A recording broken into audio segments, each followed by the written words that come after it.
Hello and welcome dear students to Unacademy JEE. This is the channel where we bring you quality education for free. So we are on this mission to actually provide you this content for JEE, all cost free and all of the top quality. Okay? So today we are planning to just bring you out a new fun way to actually learn some new concepts and questions in quiz format. Okay so today's topic would be modulus function. काफ़ी सारे बच्चे इसके लिए हमसे पूछ रहे थे और मेरे भी एक्सपीरियंस में मैंने नोटिस किया है कि काफ़ी सारे बच्चों को इस टॉपिक में दिक्कत आती है. तो आज ट्राई करते हैं कुछ मॉडुलस के क्वेश्चंस और डेफिनेटली आपको काफ़ी कुछ सीखने को मिलेगा और आपको मज़ा भी काफ़ी आएगा. ठीक है, तो I am Sameer Chincholikar. I am your mentor of mathematics on this channel. I have taught more than 20,000 students in past 10 years. I have done my BTech and MTech from IIT Roorkee. So let us start. Before we begin, let me again tell you, हमारे पास एक Telegram group है जिस पर हम सब जुड़े हुए हैं बच्चों के साथ में. तो आप भी अगर उस पर जुड़ेंगे तो आपको रेगुलरली कुछ ना कुछ अपडेट्स क्लासेस के बारे में या फिर आपके डाउट क्लियरिंग आपको अगर चाहिए तो वो सब आपको हेल्प मिलती रहेगी. ठीक है, तो आपको करना क्या है, टेलीग्राम ऐप डाउनलोड करना है. ये बिल्कुल व्हाट्सएप जैसी ही कुछ तो ऐप है. ठीक है, जहाँ पर हमारा एक ग्रुप है. ग्रुप ज्वाइन करने के लिए आपको एक्सेस मिलेगा अगर आप अपने URL में ये टाइप करते हैं tinyurl.com/JEE live chat. Okay, so I hope to see you all there on this chat where we can interact and clear more doubts. Right? So let us begin. Direct question करते हैं, है ना. यहाँ पर एक question है कि the number of integral solutions of x² + 7 mod x + 12 = 0. ठीक है, तो ये देखो कि इस तरह का क्वेश्चन अगर आपके सामने आ रहा है तो फिर क्या क्या दिमाग में आता है हमारे. ठीक है, तो एक तो ये बात हो सकती है कि मैं मॉड एक्स को दो तरीके से ओपन कर लेता हूँ, है ना. ये जनरल थॉट होता है कि मॉड एक्स कैसे ओपन होता है. मॉड एक्स या तो +x के साथ ओपन होता है या फिर -x के साथ ओपन होता है ना. ये तो हमने पढ़ा ही हुआ है. ठीक है, तो अच्छा अगर मैं इस क्वेश्चन को उस तरह से अटेम्प्ट करने की कोशिश करता हूँ तो देखो होने क्या वाला है. ठीक है, तो यहाँ पर अगर मैं ऐसा सोच रहा हूँ कि x जो है थोड़ी देर के लिए मान लेता हूँ > 0 है. ठीक है, ये मेरा पहला केस है. उस केस में अगर मैं x² + 7x + 12 को सॉल्व करता हूं तो मेरे पास कोई आंसर आएगा क्या? आएगा मेरे पास कोई आंसर? आ सकता है. इसको फैक्टराइज करके देखते हैं कैसे फैक्टराइज होगा ये. x + 3 × x + 4 = 0. ऐसा कुछ फैक्टराइज हो जाएगा. ठीक है, इसको सॉल्व करने पे आंसर क्या आने वाला है आपके पास आंसर आएगा -3 और -4. आ रही बात समझ में. ठीक है, हम क्या कर रहे हैं, हम मॉडुलस ऑफ x जो एक बीच में लिखा हुआ है ना, बाकी सब चीजें तो क्वाड्रेटिक इक्वेशन ही है. ठीक है, वो बीच में मॉड x जो है वो शायद थोड़ा सा अजीब लग रहा था हमें, तो हमने बोला कि अच्छा ठीक है > वाला 0 वाला केस ले लेते हैं. तो अगर ऐसा सिनेरियो में इमेजिन करता हूं फर्स्ट केस, तो मुझे पता है कि मुझे मॉड x को क्या लिखना होता है, तो मॉड x को मुझे x ही लिखना होता है. ठीक है, सेकंड केस इमेजिन करके देखते हैं. सेकंड केस इमेजिन करते हैं कि x < 0 है. अगर x < 0 है तो फिर आपके पास मॉड x कैसे ओपन होता है, मॉड x -x के साथ ओपन होता है. ठीक है, तो आपकी इक्वेशन क्या बनेगी, x² - 7x + 12 = 0. ठीक है, अच्छा इसको फैक्टराइज कर सकते हैं क्या, ये भी हो जाएगा फैक्टराइज. x - 3 × x - 4 = 0. ऐसा कुछ. ठीक है, तो यहां से क्या आंसर आ रहा है आपके पास, यहां से आंसर आ जाएगा सीधे सीधे कंपेयर करके x = 3 या फिर 4. आई बात समझ में. ठीक है, तो ये एक बहुत ही आसान तरीका है इस क्वेश्चन को सॉल्व करने का. बट क्या ये बेस्ट वे है, और उससे भी बड़ी बात कि क्या इससे जो आंसर आ रहे हैं क्या वो सही आंसर है भी या नहीं. ठीक है, तो अब ये देखो यहाँ पे कि जब मैं केस पहला वाला सॉल्व कर रहा था तो मैंने ऑलरेडी क्या लिखा हुआ था वहां पे, केस का टाइटल > 0. ठीक है, तो वहां अगर मेरे पास आंसर > 0 आ रहा होता तभी तो मैं उसका एक्सेप्ट करता.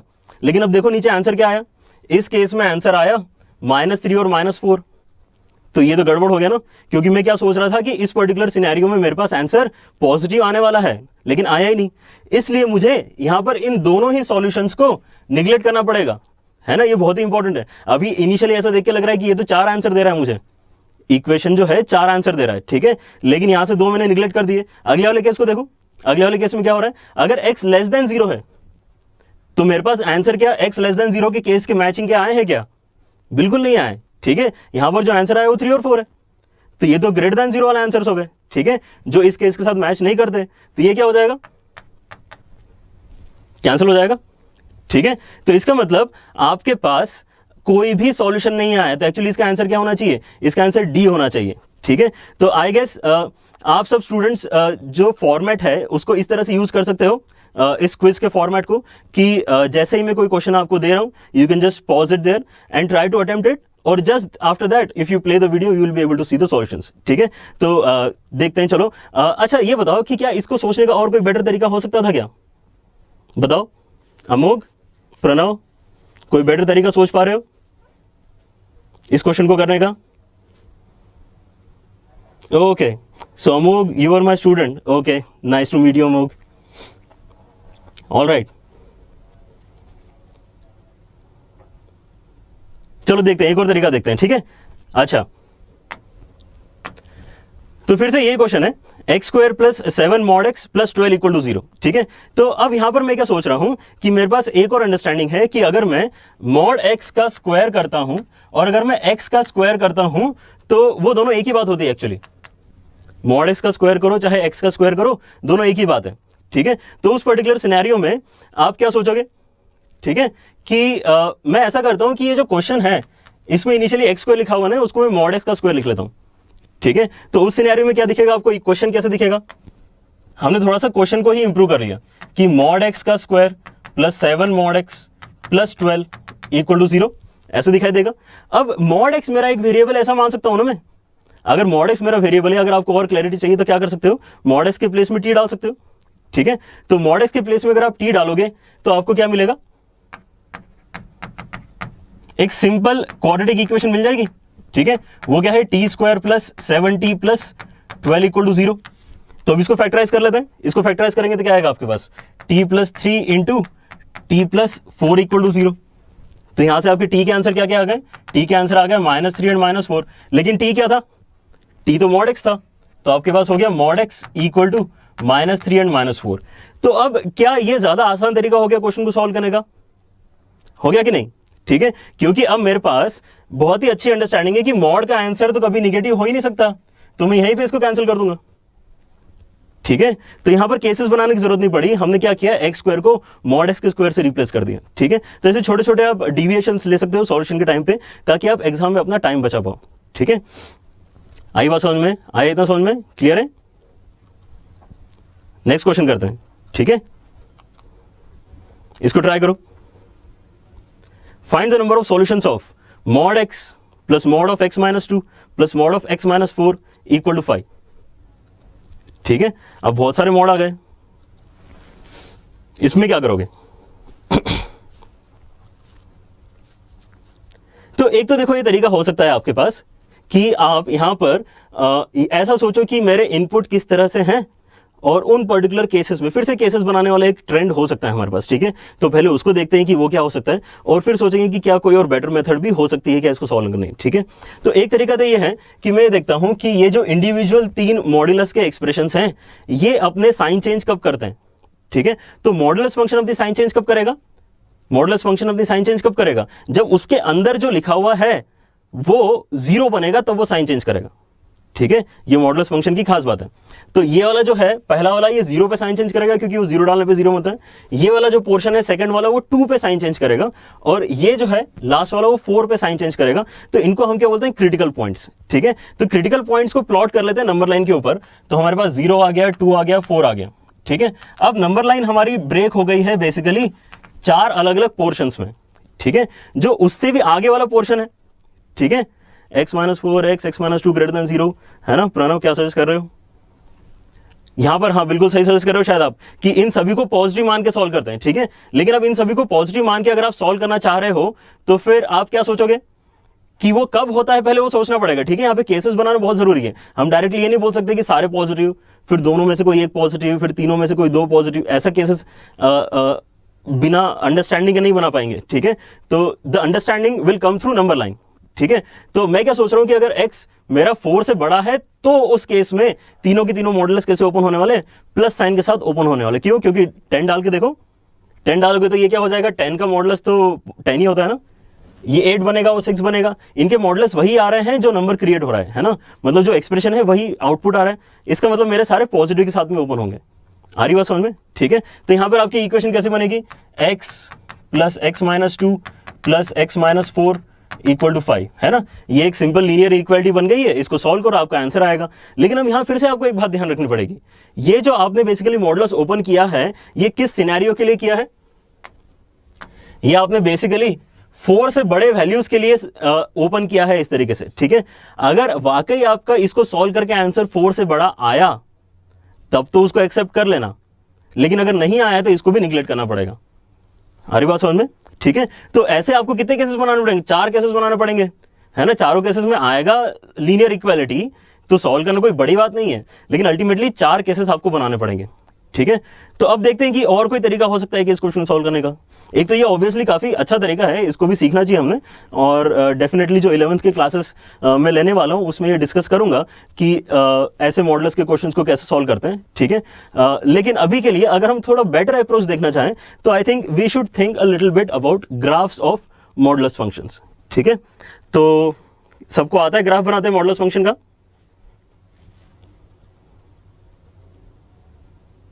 आ रहा है क्या, बताओ।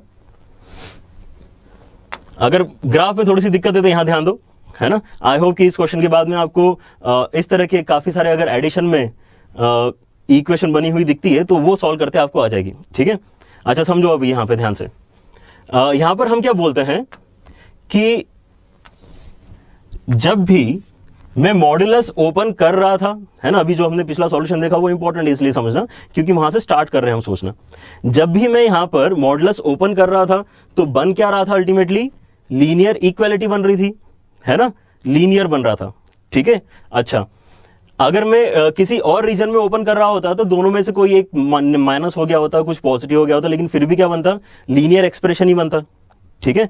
तो मैं ऐसा सोच रहा हूं कि क्यों ना मैं एंटायर नंबर लाइन के ऊपर या कोऑर्डिनेट प्लेन के ऊपर इस एक्सप्रेशन का ग्राफ ही बना लेता हूं तो अच्छा हो जाएगा। किस एक्सप्रेशन का, y is equal to mod x plus mod of x minus 2 plus mod of x minus 4, ठीक है। ये जो मेरे पास LHS दिया हुआ है अगर मैं उसका ग्राफ ही बना लूं, ठीक है, और अगर मैं सेपरेटली RHS का भी ग्राफ बना लूं, ठीक है, तो अब ग्राफिकली इक्वल टू वाला जो रिलेशन है वो कौन से पॉइंट्स होते हैं, जो LHS के ग्राफ और RHS के ग्राफ के इंटरसेक्शन पॉइंट्स होते हैं वो हमारे आंसर्स होते हैं, ठीक है, इक्वालिटी के आंसर्स होते हैं, ठीक है। तो कभी भी आपको इक्वेशन दी हुई है लेकिन आपको एग्जैक्ट सॉल्यूशन नहीं पूछा है, आपको क्या पूछा है, नंबर ऑफ सॉल्यूशंस पूछा है ना। ये भी इंपॉर्टेंट है कि क्वेश्चन किस तरीके से फ्रेम किया गया है। अगर आपसे नंबर ऑफ सॉल्यूशंस पूछा है, आपको एग्जैक्ट x की वैल्यू बतानी ही नहीं है, ठीक है, तो in that case graphical approach is the best way, ठीक है। अब मैं ये सोच रहा हूं कि अब कुछ भी करके मैं LHS का ग्राफ बना लूं, क्योंकि RHS का ग्राफ तो y इक्वल टू 5 पता है हम सबको, है ना। 5 हाइट के ऊपर आपके पास एक हॉरिजॉन्टल लाइन आने वाली, ठीक है। तो अब LHS के ग्राफ बनाने में हम क्या सोचते हैं कि अल्टीमेटली आना क्या है, ultimately y is equal to some linear expression आने वाला है ना। ये हमने डिस्कस किया अभी कि ये मॉड अगर ओपन होंगे तो अल्टीमेटली बनेगा क्या, लीनियर एक्सप्रेशन बनेगा, ठीक है। तो y equal to linear expression, y is equal to mx plus c, ये तो क्या होता है, लाइन ही होता है। आ रही बात समझ में, इसका मतलब अगर मैं कुछ इंपॉर्टेंट पॉइंट्स प्लॉट कर लूं तो लाइन तो ड्रॉ करते आता ही है ना मुझे, ठीक है। तो वो मैं यहां पे करने वाला हूं ताकि मैं इसका ग्राफ आसानी से बना पाऊं। तो यहां पर इंपॉर्टेंट पॉइंट्स कौन से हैं, जो क्रिटिकल पॉइंट्स है वही इंपॉर्टेंट पॉइंट्स हैं, ठीक है। तो इसके अंदर सबसे पहला क्रिटिकल पॉइंट 0 डालो, 0 डालोगे तो ये तो 0 हो गया, ये दोनों मिलकर कितने हो गए, 6 हो गए, दिख रहा है 6, सही बात है। तो 0 डालने पे 6 आता है, तो यहां कहीं आएगा 0 डालने पे 6। उसके बाद दूसरा क्रिटिकल पॉइंट क्या है, 2 है, 2 डालते हैं तो ये 0 हो जाएगा। बाकी दोनों क्या बना रहे हैं, 2 डालने पे देखो जरा, 2 डालोगे तो ये 2 बनेगा, 2 डालोगे तो वो भी 2 बनेगा, मतलब कितना बनेगा, 4। अच्छा, तो 2 डालने पे हमारे पास आता है 4, और लास्ट क्रिटिकल पॉइंट 4 है, 4 डाल के देखो कितना बनता है, 4 डालोगे तो लास्ट वाला 0 हो जाएगा। ये दोनों मिलके कितने बना रहे हैं, 4 और 2 मतलब 6 बना रहे हैं, ठीक है। तो 2 और 4 डालने पे 6 आ रहा है। तो मुझे पता है कि अल्टीमेटली क्योंकि स्ट्रेट लाइन से आने वाली है तो मेरे पास इंपॉर्टेंट पॉइंट्स है तो उनको कनेक्ट कर देता हूं, तो ग्राफ बनाना काफी सिंपल हो गया मेरे लिए यहां तक, ठीक है। अब इसके बाद वाला ग्राफ कैसे बनाएंगे, तो उसमें भी प्रॉब्लम नहीं है, मैं और आगे वाले वैल्यूज ले लेता हूं, ठीक है। जैसे 4 है तो आगे 6 ले लेता हूं, 6 डाल के देख लेते क्या आएगा, ताकि मेरे पास एक और पॉइंट आ जाएगा, उस पॉइंट को भी कनेक्ट कर दूंगा तो आगे वाला लाइन सेगमेंट बन जाएगा, आगे वाला लाइन बन जाएगा, ठीक है। और वैसे ही एक पीछे वाला लेता हूं, -2 ले लेता हूं, ठीक है। तो मेरे पास एक कंप्लीट ग्राफ आ जाएगा, ठीक है, -∞ से इन्फिनिटी तक y इक्वल टू LHS का मेरे पास ग्राफ आ जाएगा, ठीक है। अच्छा, तो अब देखो जरा 6 डाल के कितना बनेगा, 6 डालोगे तो ये 6 बनेगा, ये 4 बनेगा, और ये कितना हो रहा है, 2 हो रहा है, तो कितना हो जाएगा टोटल, 12 हो रहा है। तो ये जो पॉइंट है ये 12 है, ठीक है। और ऐसे ही सिमेट्री से मुझे लग रहा है कि शायद -2 पर भी 12 आएगा, एक बार चेक कर लेना सब, लेकिन तो यहां कहीं प्लॉट कर रहा हूं उसको, ठीक है। तो अब इसके बाद वाला सेगमेंट बनाना है, तो मतलब ये पॉइंट इंपॉर्टेंट, ये पॉइंट इंपॉर्टेंट, इनको ज्वाइन कर दो, और वैसे ही ये दोनों इंपॉर्टेंट तो इनको ज्वाइन कर दो, ठीक है। तो ऐसे आपके पास कुछ तो लाइन सेगमेंट से बनने वाला फिगर बन गया है, ये आपका एलएचएस का ग्राफ हो गया, ठीक है। अब मेरे पास आरएचएस का ग्राफ कैसा है, आरएचएस का ग्राफ तो बहुत ही आसान है। उसमें क्या करना है आपको, बस एक हॉरिजॉन्टल लाइन प्लॉट करनी है। कहां प्लॉट करनी है, y = 5, 5 के हाइट पे आपको एक हॉरिजॉन्टल लाइन प्लॉट करनी है, तो वो कहां आएगी, एग्जैक्टली यहां आएगी, ठीक है। तो आपके पास रेड वाला जो ग्राफ है वो एलएचएस का है, आपके पास ब्लू वाला जो ग्राफ है वो आरएचएस का है, ठीक है। क्योंकि आपको अल्टीमेटली ग्राफ दिया ही नहीं था क्वेश्चन में, क्वेश्चन तो ऐसा था ही नहीं, ठीक है। हमने उसको ऐसा इमेजिन किया, हमने इसको ऐसा कन्वर्ट कर लिया, ठीक है। क्वेश्चन क्या बोल रहा था कि इक्वालिटी देखो, सॉल्व करो और बताओ कि कितने आंसर्स आए, ठीक है। हमने बोला कि ग्राफ बना लेते हैं और इंटरसेक्शन पॉइंट्स काउंट कर लेते हैं, उतने ही आंसर आएंगे उसको सॉल्व करके, ठीक है। तो कितने इंटरसेक्शन पॉइंट्स दिख रहे हैं यहाँ पे, 2 दिख रहे हैं, मतलब 2 यहाँ पे हमारा आंसर हो गया। आई बात समझ में, ठीक है। तो अभी जो है आपका आंसर डेफिनेटली हाँ सी, काफी बच्चे बता पा रहे हैं यहाँ पर सी, काफी प्रेशर के साथ में, है ना, तो अच्छी बात है। तो यहां तक आई थिंक आपको समझ में आया होगा, क्योंकि मैं इस चीज को एक्सप्लेन कर रहा हूं इसलिए शायद इतना टाइम लगा, लेकिन अगर आप कॉन्फिडेंट हो इस तरह के ग्राफ्स बनाने में तो आपका आंसर बहुत जल्दी आ जाएगा, ठीक है। जो केसेस बनाने वाला टाइप हम डिस्कस कर रहे थे, जो सॉल्यूशन हम डिस्कस कर रहे थे, उसके कंपैरिजन में तो बहुत ही जल्दी आंसर आ जाएगा, ठीक है। तो आई गेस आपको ये ग्राफ बनाते आना ही चाहिए, ठीक है। प्लस आपको क्या कंसेप्ट समझ में आना चाहिए यहाँ पे, जो कि बाकी यूनिवर्सल है बेसिकली वो, ठीक है। जो कंसेप्ट यूनिवर्सल है वो क्या है कि जब भी आपके पास नंबर ऑफ सॉल्यूशंस टाइप का कोई क्वेश्चन आएगा ना, तो सोचो कि उसको ग्राफिकली सॉल्व कर सकते हैं क्या, ठीक है। क्योंकि बनाने वाले ने, मतलब मेरे जैसा कोई होगा अगर बनाने वाला क्वेश्चन, तो उसने तो ग्राफ दिमाग में रख के ही क्वेश्चन को बनाया होगा, ठीक है। तो ये तो पक्की बात है कि आपका नंबर ऑफ सॉल्यूशन वाला क्वेश्चन है, कहीं ना कहीं ग्राफ इन्वॉल्व होने वाला है, ठीक है। अब यहाँ पे मॉडल्स था तो मॉडल्स का कंसेप्ट यूज करके हमने ग्राफ बना लिया, ठीक है। कंसेप्ट क्या है, एलएचएस का ग्राफ अलग से बनाओ, आरएचएस का ग्राफ अलग से बनाओ, और उनके पॉइंट ऑफ इंटरसेक्शंस काउंट कर लो, वो आपके नंबर ऑफ सॉल्यूशंस के आंसर है। आई बात इतनी समझ में, ठीक है। और आगे बढ़ते हैं, ये ट्राई करो। धीरे धीरे ऐसा लगेगा कि ये तो कॉम्प्लिकेटेड होते जा रहा है, लेकिन नहीं, चीजें सिंपल ही है ना। देखो जरा इसको, find the number of solutions of this modulus वाला एक्सप्रेशन प्लस x - 5 = 0, ठीक है। x² - 4x + 3 है अंदर, x² - 4x + 3, क्या सोच पा रहे हो उसके बारे में, फैक्टराइज होता है क्या, x² - 4x + 3, है ना, आई थिंक होता है। और यहां पर क्वेश्चन फिर से पढ़ो, है ना। अगर क्वेश्चन में लिखा है find the number of solutions, मतलब कहीं ना कहीं अब ठीक है, समझ गए हम। क्वेश्चन में लिखा है find the number of solutions, मतलब कहीं ना कहीं मैं ग्राफिकली शायद इसको सॉल्व कर सकता हूं, है ना। फिर नहीं होगा तो बात अलग है, अगर हमारी कैपेबिलिटी नहीं है वो ग्राफ बनाने की तो बात अलग है, फिर अलजेब्रिकली उसको सॉल्व करना पड़ेगा, ठीक है। लेकिन क्योंकि नंबर ऑफ सॉल्यूशंस वाला क्वेश्चन है, तो कहीं ना कहीं उसका एक ग्राफिकल मेथड डेफिनेटली एग्जिस्ट करता है, ठीक है। तो हम यहाँ पर बेसिकली फोकस उसी पर करना चाह रहे हैं, ठीक है। अदरवाइज ऑब्वियस एक तरीका जो है, चलो वो भी एक बार पहले डिस्कस कर लेता हूँ जल्दी से, कि अगर मेरे पास x² - 4x + 3 ये मॉड के अंदर लिखा हुआ है, ठीक है, तो यहाँ पर मैं इसको फैक्टराइज कैसे कर सकता हूँ, x - 3 × x - 1, ऐसा कुछ फैक्टराइज हो रहा है क्या, हो रहा है ये, ठीक है। हाँ बिल्कुल सही, पैराबोला बनने वाला है। अच्छा ग्राफिकली, लेकिन बाद में देखेंगे, पहले अलजेब्रिक सुनो। तो अब यहाँ पर मुझे क्या सोचना पड़ेगा कि ये अंदर वाली क्वांटिटी जब खुद पॉजिटिव है तब तो पॉजिटिव के साथ ही ओपन होने वाला है, ये जब अंदर वाली क्वांटिटी निगेटिव है तो मॉडुलस निगेटिव के साथ ओपन होने वाला है, ठीक है। तो कभी तो डायरेक्टली x - 3, तो वो पता कैसे चलेगा, जब मैं इसको वेवी कर के तरीके से सोचूंगा तो पता चलेगा, ठीक है। नंबर लाइन प्लॉट किया, नंबर लाइन के ऊपर मैंने क्रिटिकल पॉइंट्स प्लॉट किए, मुझे पता है कि यहाँ पॉजिटिव आता है, यहाँ निगेटिव आता है, यहाँ पॉजिटिव आता है, ठीक है। तो मुझे 3 अलग अलग केसेस में सॉल्व करना पड़ेगा इसको, फिर से केसेस बन रहे हैं, we are not interested in this method, ठीक है।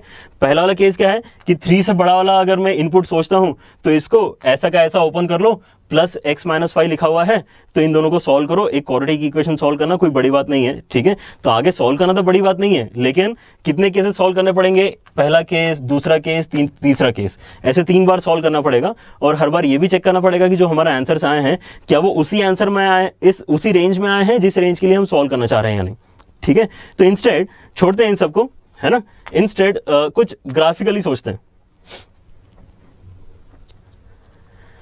तो ये जो पैराबोला सजेस्ट कर रहे हैं बिल्कुल हाँ उसका कहीं ना कहीं यूज करने वाले हैं हम, ठीक है। तो यहाँ मैं क्या सोच रहा हूँ कि लास्ट क्वेश्चन में हमने क्या सोचा है कि LHS का ग्राफ अलग से बनाएंगे, RHS का ग्राफ अलग से बनाएंगे, ठीक है। अच्छा तो LHS RHS यहाँ पे, वो RHS तो 0 लिखा हुआ है, ठीक है। तो कोई बात नहीं, थोड़ा कुछ चीजें उस साइड ले जाओ, है ना। तो मैं सोच रहा हूँ कि x और -5 जो लिखा है उसको राइट हैंड साइड ले जाते हैं, है ना। तो मेरे पास LHS RHS अलग से दिख जाएगा, ठीक है। तो ग्राफ किसका बनाना होता है आपको, y = LHS का एंड y = RHS का ग्राफ बनाना होता है और उनके पॉइंट ऑफ इंटरसेक्शन बताने होते हैं ताकि इस तरह का आप क्वेश्चन सॉल्व कर पाओ, ठीक है। तो मैं क्या सोच रहा हूं कि instead of this to be my original question, मैं इसको ऐसा बना रहा हूं x² - 4x + 3 का mod is equal to -x + 5, ठीक है। तो मेरे पास LHS क्या है, मॉड वाला एक्सप्रेशन है, और RHS क्या है, तो वो तो सिंपल है -x + 5, ठीक है। तो y = -x + 5 तो मेरे ख्याल से आप सभी लोग ड्रॉ कर लोगे, एक स्ट्रेट लाइन है वो तो, ठीक है। अच्छा LHS की बात आती है, LHS में अब मेरे पास फिर से क्वाड्रेटिक ड्रॉ करने का तो आइडिया है ही ना, तो वहां से स्टार्ट करते हैं क्वेश्चन को सॉल्व करना, ठीक है।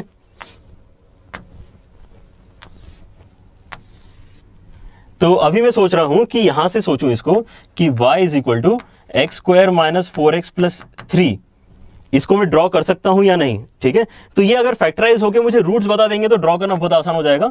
तो ये फैक्टराइज होता भी है, x - 3 × x - 1 है शायद ये, ठीक है।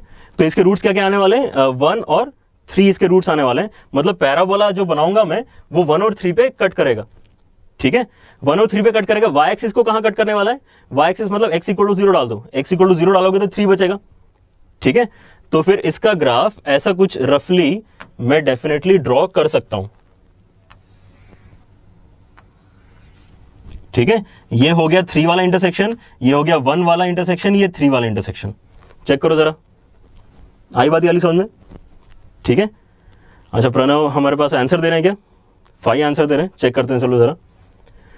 अब यहां पर देखो क्या होने वाला है कि क्योंकि उसके ऊपर अब मॉड लगा हुआ है, तो मॉड करता क्या है, मॉड चीजों को पॉजिटिव कर देता है, ठीक है। अच्छा तो यहां फिर से देखो ध्यान से कि y मतलब ये पूरा का पूरा एक्सप्रेशन है, अब उसके ऊपर लगा हुआ है मॉड, तो ये जब निगेटिव होने वाला है उसको पॉजिटिव कर दो। तो ये निगेटिव एक्चुअली कहां होने वाला है, ये निगेटिव इस रेंज में होने वाला था, ठीक है। तो इसको पॉजिटिव कर दो, तो पॉजिटिव कर दो, निगेटिव वाली क्वांटिटी कहां चली जाएगी, ऊपर चली जाएगी, तो आपका ग्राफ ऐसा बनेगा, ठीक है। तो अब ये बताओ कि इसके अंदर इसका जो मिनिमा आने वाला था, वर्टेक्स जो आने वाला था वो कहां आता है, अल्फा और बीटा 2 रूट्स होते हैं ना, उनके एग्जैक्टली बीच में आता है पैराबोला का वर्टेक्स, ठीक है। तो इन दोनों के एग्जैक्टली बीच में क्या है, 2 है, ठीक है। तो 2 पे लोअर मोस्ट पॉइंट पहले जाने वाला था, अब वो थोड़ा सा ऊपर चला गया, ठीक है। तो 2 डालने पे देखो कितना बनता है, ये 2 डालोगे तो 1 बन रहा है क्या, 2 डालोगे तो ये 1 बनेगा, ठीक है। 2 डालने पे ये बन गया 1, ठीक है। तो अब ये मेरा बन गया LHS का ग्राफ। कौन सा वाला ग्राफ, ऊपर से नीचे आया 1 तक, फिर ऐसा ऊपर गया और फिर ऊपर चला गया। नीचे जाने वाला ग्राफ हमने कैंसिल कर दिया है, ठीक है, क्योंकि मॉड लग गया है, तो नीचे वाली चीजें ऊपर चली गई, ठीक है। अच्छा अब RHS में क्या है मेरे पास, RHS तो बहुत ही आसान है, y = -x + 5। तो y = -x + 5 अगर मुझे बनाना है तो x = 0 डालने के कितना आता है, 5 आता है, और y = 0 डाल के x कितना आता है, फिर से 5 आता है। तो यहां पर आएगा कहीं वो लाइन के लिए मुझे 2 पॉइंट्स चाहिए होते हैं, 2 पॉइंट्स मिल गए, तो मैं इनको अगर कनेक्ट कर दूंगा तो मेरे पास RHS का ग्राफ आ जाएगा, ठीक है। तो फिर से रेड ग्राफ ब्लू ग्राफ बनाते हैं, ब्लू ग्राफ कनेक्ट करते हैं इसको। तो डेफिनेटली ये रेड ग्राफ कहीं ना कहीं तो ऊपर निकलेगा, तो ब्लू को कट करके ही जाना पड़ेगा। आ रही बात समझ में। तो इस पर्टिकुलर सिनेरियो में हमारे पास फिर से कितने इंटरसेक्शन पॉइंट आ रहे हैं, 2 ही इंटरसेक्शन पॉइंट्स आ रहे हैं, ठीक है। तो बिल्कुल 2 बिल्कुल करेक्ट आंसर है। प्रणव चेक करो आंसर को, है ना, आई बात समझ में, हुआ इतना, बड़े आगे। तो ग्राफ अगर बनाना आपने सीख लिया तो काफी सारे ऐसे मॉडल्स के जो क्वेश्चन है आप आसानी से कर पाओगे, ठीक है। और एक क्वेश्चन लेते हैं, इसके बारे में सोचो, इसमें क्या कर सकते हैं। यहां पे पूछ रहा है नंबर ऑफ इंटीग्रल सॉल्यूशंस, ठीक है, और आपके पास 3 मॉड दिए हुए हैं, तीनों बहुत बड़े बड़े मॉड है। करो हिम्मत करो, सॉल्व करो। देखो मैथ्स में बस यही है, डरना नहीं है। अगर आप मैथ से डर नहीं रहे हो तो क्वेश्चन तो सॉल्व हो जाएगा, है ना। अभी हम अगर बिगनर हैं तो शायद 1 पेज में सॉल्व होगा, प्रो हो जाएंगे तो फिर 2 लाइन में सॉल्व हो जाएगा, ठीक है। इतना से डिफरेंस होता है, लेकिन अगर डरेंगे नहीं तो भी हम उस लेवल तक पहुंच पाएंगे, ठीक है। लेकिन यहाँ पर थोड़ा सा आपको ये भी ध्यान रखना पड़ेगा कि कुछ कंसेप्ट्स तो याद रखने पड़ेंगे, ठीक है।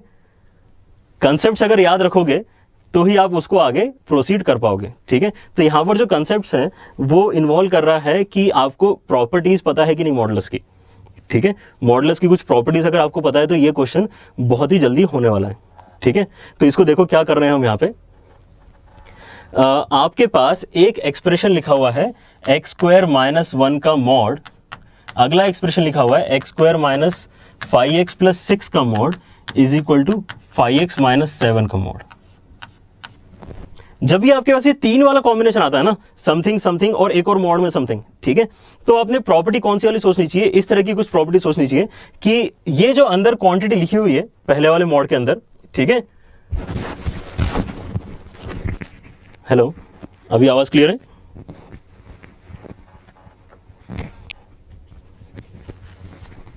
हेलो, आ रही आवाज क्लियर? ओके। तो ये जो पहले वाले मॉड के अंदर वाली क्वांटिटी है, ठीक है, और दूसरे वाले मॉड के अंदर क्वांटिटी जो लिखी हुई है, इन दोनों का कॉम्बिनेशन करके, ऐड सब्ट्रैक्ट करके, क्या आप कुछ करके जो थर्ड वाला टर्म है वो क्रिएट कर सकते हो क्या, ठीक है। अगर कर पा रहे हो तो प्रॉपर्टी है ऐसी कुछ, ठीक है। तो यहां पर आपको दिख रहा होगा कि अगर इसको मैं थोड़ी देर के लिए ए नाम देता हूं, इसको थोड़ी देर के लिए अगर मैं बी नाम देता हूं, तो वो जो राइट साइड में लिखा हुआ है वो इन दोनों का सब्ट्रैक्शन है क्या? देखो जरा, ए माइनस बी करके देखो आ रहा है, ठीक है। तो बिल्कुल उसी तरीके से हम यहां पर इसको सोचने वाले हैं। अब देखो नंबर्स के साथ ये वाली प्रॉपर्टी समझ लो ताकि आपको याद रखने का कभी टेंशन ही नहीं होगा, ठीक है। आप ऐसा सोचो कि आपके पास दो अलग अलग एंटिटीज हैं, दो अलग अलग नंबर्स ही सोचो, अभी एक्सप्रेशन सोचो ही मत, ठीक है। आपके पास दो अलग अलग नंबर्स हैं, आपने उन दोनों का मॉड ले लिया, तो वो पॉजिटिव थे कि निगेटिव थे इससे फर्क नहीं पड़ रहा है, वो अब बन क्या गए हैं, पॉजिटिव बन गए हैं, ठीक है। क्योंकि वो पॉजिटिव बन गए तो एड अप ही होने वाले अल्टीमेटली, ठीक है। लेकिन अब वो किसके बराबर आ रहे हैं, उनको सब्ट्रैक्ट करने पे जो बन रहा है ना उसके बराबर आ रहे हैं, ठीक है। मतलब जैसे कि यहां पर अगर एग्जांपल लें और क्लैरिटी के लिए, तो यहां पे अगर मैं 2 ले रहा हूं और यहां पर अगर -3 ले रहा हूं तो शायद यहां पर बात बनने वाली है, क्योंकि आगे जाके क्या बनेगा, वो 2 माइनस 3 का मॉड। आ रही है बात समझ में, ठीक है। दोनों साइड 5 आ रहा है कि नहीं आंसर, ठीक है। तो अब जैसे ही आपने ये सोचा कि अच्छा ठीक है, यहां पर ये कुछ तो एक्सप्रेशन काम में हम ले सकते हैं, और ये देखो कि ये एक्सप्रेशन बनता कब है, ये एक्सप्रेशन तब बनेगा जब इन दोनों का साइन डिफरेंट होगा, ठीक है। साइन डिफरेंट होना चाहिए, ये अगर पॉजिटिव है तो इसने निगेटिव होना चाहिए, ये अगर निगेटिव है तो उसने पॉजिटिव होना चाहिए, तो उसके जैसा एक्सप्रेशन बनता है, ठीक है। तब जाके a माइनस बी के मॉड के बराबर आपके पास वैल्यू आती है, ठीक है। तो ये बहुत ही अच्छा कंसेप्ट मिल गया हमें। यहां से क्या पता चला कि ये तभी हो सकता है जब a और b अलग अलग साइन के होंगे तो हो सकता है, ठीक है। तो a और b अलग अलग साइन के होंगे अगर, तो उनको अगर मैं मल्टीप्लाई करूंगा तो क्या होगा, निगेटिव नंबर जनरेट होगा कि नहीं। एक पॉजिटिव है एक निगेटिव है, दोनों को मल्टीप्लाई किया तो निगेटिव आंसर आना चाहिए, ठीक है। तो इस इक्वालिटी का जो आपका रिजल्ट होता है वो डायरेक्टली क्या याद रखना होता है बच्चों, कि a dot B less then 0, a into b less then 0 होना चाहिए, ठीक है। इक्वल टू 0 भी हो सकता है, ठीक है। तो a into b less than equal to 0। आप डायरेक्टली अगर ये इनइक्वालिटी सॉल्व कर दोगे तो भी इस बड़े से मॉडुलस इक्वेशन का आंसर आ जाएगा, ठीक है। तो मॉडुलस से हमने छुटकारा ही पा लिया डायरेक्टली, ठीक है। By this property we are converting this big modulus expression into very small inequality expression, ठीक है। ये बेनिफिट है इसका, ठीक है। तो ऐसे डराने के लिए बहुत सारे क्वेश्चन बना के आपको देते रहेंगे सब, आपको बस लेकिन प्रॉपर्टी यूज करके उसको सिंप्लीफाई करते जाना है, ठीक है। तो मैं क्या बोल रहा हूं कि अच्छा a into b less then 0 करना है, तो a मैंने किसका नाम रखा है, एक्स स्क्वायर माइनस 1 का नाम रखा है, और b किसका नाम रखा है, X square minus 5x plus 6 का नाम रखा है। ये चाहिए मुझे लेस देन और इक्वल टू 0, ठीक है। फैक्टराइज कर लेते। अब जैसे ये बन गया इनइक्वालिटी, तो ये तो वेवी कर्व है ना, वेवी कर्व तो बहुत ही आसान है। अच्छा वेवी कर्व में अगर किसी को दिक्कत है तो मैं आज ही क्लास लेने वाला हूँ रात को 9 बजे, ठीक है। वो वैसे 11th क्लास के बच्चों के लिए, लेकिन आप भी उसको अटेंड कर सकते हो अगर वेवी कर्व में आपको दिक्कत है तो, बट आई डोंट थिंक होना चाहिए, बहुत ही सिंपल है वो, ठीक है। तो यहाँ पे अप्लाई करो, x minus 1 x plus 1 into x minus 3 into x minus 2, ऐसे कुछ होने वाला है, लेस देन और इक्वल टू 0, ठीक है। तो बस यहाँ पे क्रिटिकल पॉइंट्स प्लॉट करो और नंबर निकाल के बताओ कि कितने इंटीग्रल सॉल्यूशंस आ रहे हैं हमारे पास। क्रिटिकल पॉइंट्स गिनाओ, देखो कितने हो रहे हैं। -1 है एक तो क्रिटिकल पॉइंट, फिर 1 है, 2 है और 3 है। ठीक है, मुझे लेस देन और इक्वल टू सॉल्व करना है, तो पहले क्या करता हूं, क्रिटिकल पॉइंट्स को मार्क कर लेता हूं कि ये तो मेरे आंसर में आने ही चाहिए। ठीक है, एक बार मैंने ये मार्क कर लिया तो मैं क्या मार्क करूंगा, इंडिविजुअल पोर्शंस की साइन मार्क करूंगा। कोई भी दिक्कत नहीं है तो प्लस माइनस प्लस वाला हमारा जो बेसिक आइडिया है वो चलते रहेगा। ठीक है, अच्छा मुझे चाहिए लेस देन और equal to. Less than equal to क्या इंडिकेट करता है, निगेटिव, मतलब ये रहा मेरा एक पोर्शन और ये रहा मेरा दूसरा पोर्शन। ठीक है, तो -1 से लेके 1 तक मेरा आंसर है और 2 से लेके 3 तक मेरा आंसर है। तो ये जो पूरा मेरा आंसर है इसमें कितने इंटीग्रल वैल्यूज आ गए हमारे पास, कितने इंटीग्रल वैल्यूज आ गए बताओ जरा। यहां बीच में 0 भी है, ठीक है, उसको भूलना नहीं है। तो -1, 0, 1, 2 एंड 3, टोटल 5 आंसर्स आ गए आपके पास। आई बात समझ में? ठीक है, तो ऐसे ही हम आपके साथ ऐसे शॉर्ट डोसेस लाते रहेंगे कंसेप्ट्स के। ठीक है, फिर से अभी के लिए इतना ही है ना, आज के लिए इतना ही काफ़ी है। मॉडुलस फंक्शन फिर से एक बार रिवाइज करेंगे, कोई दिक्कत नहीं है। ठीक है, लेकिन do like, share and subscribe to our channel Unacademy JEE। ठीक है, अगर बेल आइकन प्रेस करोगे तो आपके लिए कन्वीनियंस बढ़ जाएगा, क्योंकि आपको सारे नोटिफिकेशंस ऑटोमेटिकली आते रहेंगे। ठीक है, और जैसा कि हम बाकी सभी क्लासेस में भी आपको दे रहे हैं, जो स्टडी मटेरियल जो भी हमने कंटेंट यहाँ पर यूज़ किया है वो आपको मिल जाएगा डिस्क्रिप्शन में, आप चेक कर सकते हो आफ्टर सम टाइम। ठीक है, एंड अगेन अगर आपको हमसे कनेक्टेड रहना है अच्छे से तो टेलीग्राम ऐप पर आप डाउनलोड कर ये लिंक टाइप करो tinyurl.com/JEE live chat, ताकि आप हमारे साथ कांटेक्ट में बने रहो और सारी क्लासेस की इन्फॉर्मेशन आपको मिलती रहेगी। कोई भी आपको गाइडेंस चाहिए या फिर आपको कोई भी डाउट्स हैं तो आप आपस में भी डिस्कस कर सकते हो, हमसे भी पूछ सकते हो। ठीक है, तो all the very best, see you soon, bye bye.